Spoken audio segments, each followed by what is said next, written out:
गोष्टी नवी कहाणी आजी आजोबा नित्य सांगती गाती हसती दिशा दहाही आनंदाची नवी पर्वणी ज्ञान रंजन अशी ही खाणी झरा नेऊया श्रोत्यांच्या मनी अनुभव अनुभव. आपण ऐकत आहात जनसेवा फाउंडेशन प्रस्तुत पॉडकास्ट अनुभव 2.0. भारत सरकार आणि राष्ट्रीय सामाजिक संरक्षण संस्था, सामाजिक न्याय व सबलीकरण मंत्रालय आणि जनसेवा फाउंडेशन पुणे प्रस्तुत ज्येष्ठ नागरिकांसाठी पॉडकास्ट अनुभव 2.0. प्रकल्प समन्वयक डॉक्टर आर श्रीधर आणि Ashish Tiwari, programme producer doctor Vinod Shah आणि गणेश डावळे, निर्मिती आधीश पायगुडे, स्टुडिओ एल्कॉम पुणे, ध्वनिमुद्रण मुकुंद फडकले.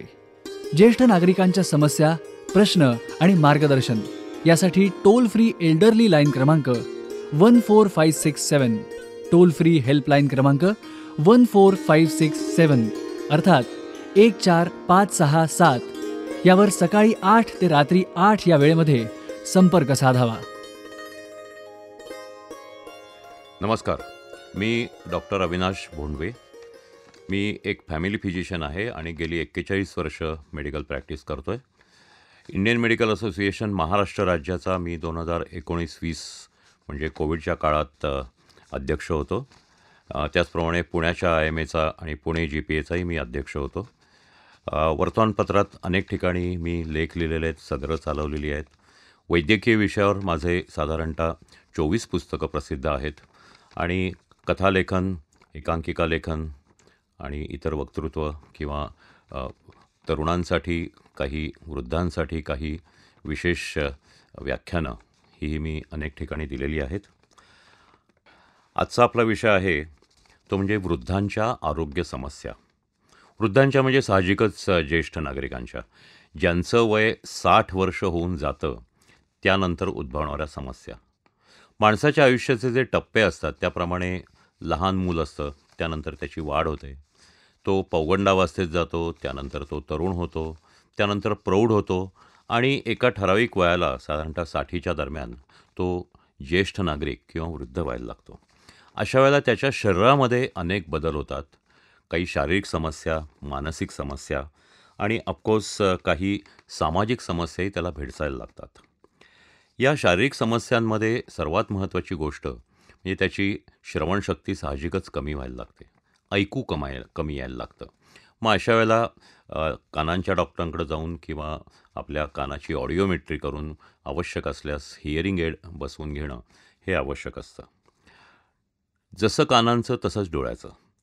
डोळ्याच्या बाबतीत जर चष्मा असेल तर तो वाढत जातो, जवळचं वाचणं हळूहळू कठीण होत जातं आणि त्यानंतर एका ठराविक काही काळाने मोतीबिंदूसुद्धा होऊ शकतो. या मोतीबिंदूचं जे शस्त्रक्रिया असते ती अगदी सहजासहजी होते आणि ती शस्त्रक्रिया केल्यानंतर आपल्याला पूर्ण दिसायला लागतं, किंबहुना कित्येकदा तुमचा चष्मासुद्धा आधीचा जाऊ शकतो. परंतु मोतीबिंदूबरोबरच काचबिंदू हा सुद्धा होऊ शकतो. त्यामुळं या वयामध्ये आपल्या डोळ्यांची तपासणी वरच्यावर करून घेणं हे अत्यंत आवश्यक असतं, कारण मोतीबिंदू आणि काचबिंदू हे टाळता येतील अशा प्रकारे अंधत्वाची लक्षणं आहेत. याबरोबर दुसरं म्हणजे आपल्या शरीरातली जी हाडं असतात ती हळूहळू कमकुवत होत जातात. वयोमानाप्रमाणे हाडातलं कॅल्शियम कमी होत जातं, व्हिटॅमिन D कमी होत जातं आणि हाडं विरळ व्हायला लागतात. याला ऑस्टिओपोरोसिस म्हणतात.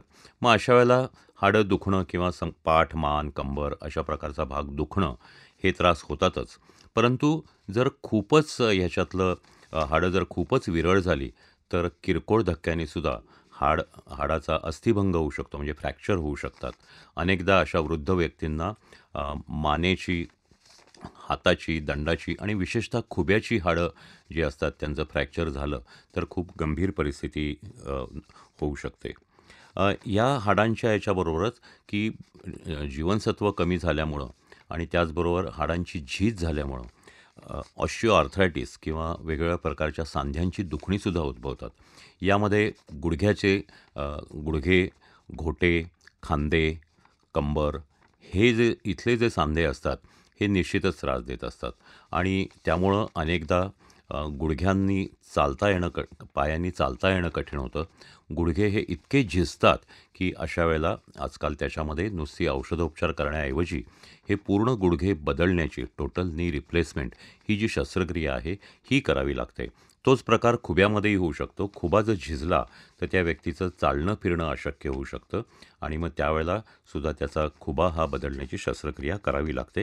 ही सर्वत्र अतिशय चांगल्या पद्धतीने होते. हे जीवनसत्व कमी असल्यामुळं वृद्धांनी कुठल्याही वयामध्ये साय काढलेलं दूध कपभर तरी रोज निश्चित घ्यावं. उन्हामध्ये थोडंफार आपलं चालणं फिरणं असावं आणि आवश्यक असेल तर डॉक्टरांच्या सल्ल्याने जीवनसत्वाचे आणि जीवनसत्वाचे सुद्धा पूरक औषधं आपण निश्चित घ्यावी. वृद्धांमध्ये एक अतिशय त्रासदायक प्रकार जो असतो तो म्हणजे अचानक चक्कर येऊन पडणं. याला फॉल म्हणतात आणि हे फॉल अनेकदा दिसतात आणि ह्याच्यामध्ये जे रक्तदाब असतो, जे रक्तप्रवाह असतो तो उभं राहिल्यानंतर मेंदूकडं पोचायला थोडासा उशीर होतो आणि अशा वेळेला चक्कर येते. त्यामुळं वृद्धांनी आपलं ब्लड प्रेशर तर नियमित तपासत राहावंच, परंतु ज्यावेळेला झोपून आपण उठतो त्यावेळेला उठून बसावं, काही सेकंद बसावं, स्थिरस्थावर व्हावं, त्यानंतर एखादा आधार घेऊन उभं राहावं. काही सेकंद उभं राहिल्यानंतर भिंतीचा किंवा काठीचा आधार घेऊन आपण चालत जावं. विशेषतः हा चक्कर येऊन पडण्याचा प्रकार गंभीर अशा वेळेला होऊ शकतो की रात्रीच्या वेळेला अचानक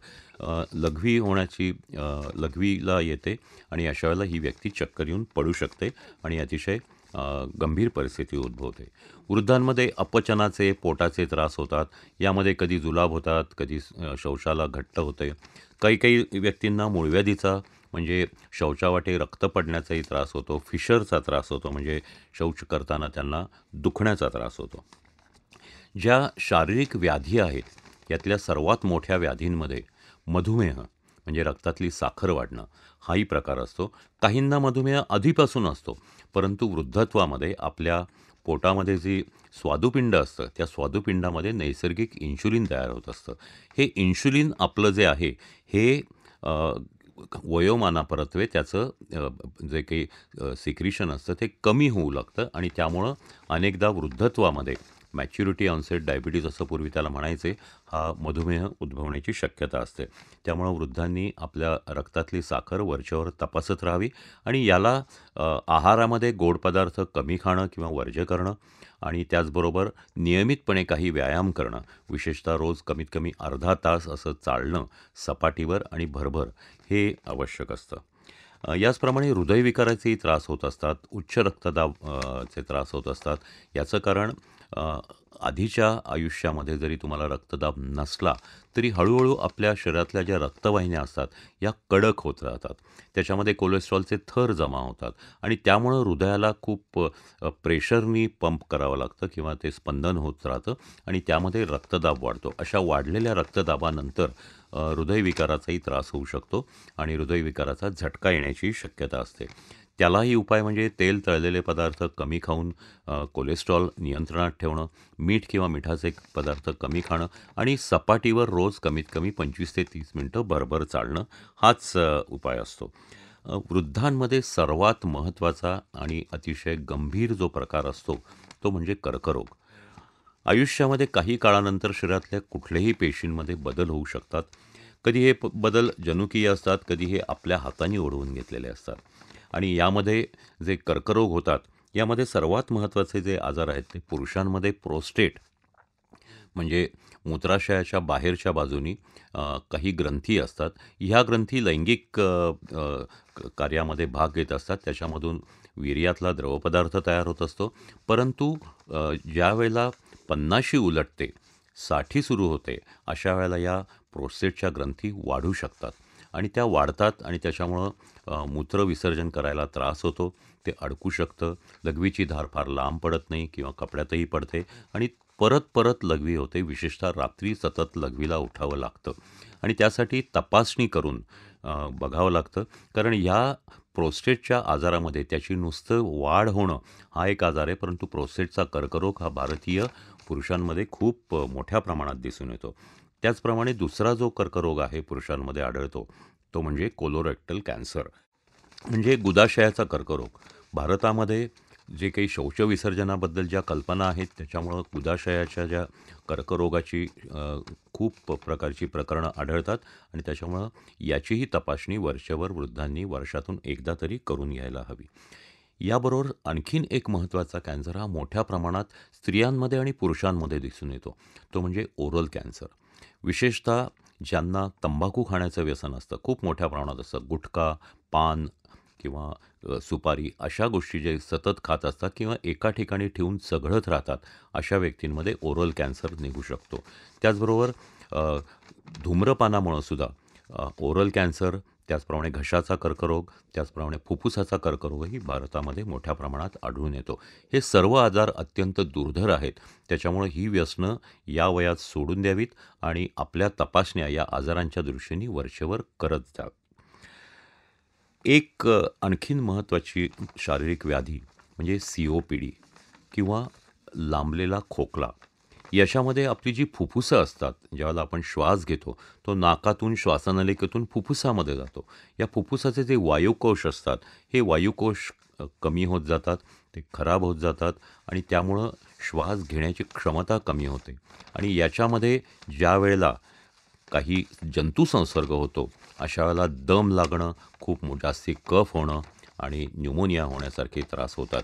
त्यामुळं या प्रकारचे जर त्रास आपल्याला होत असतील तर त्वरित त्याच्यावर औषधं घेतली तर त्याचा उपाय निश्चित होऊ शकतो.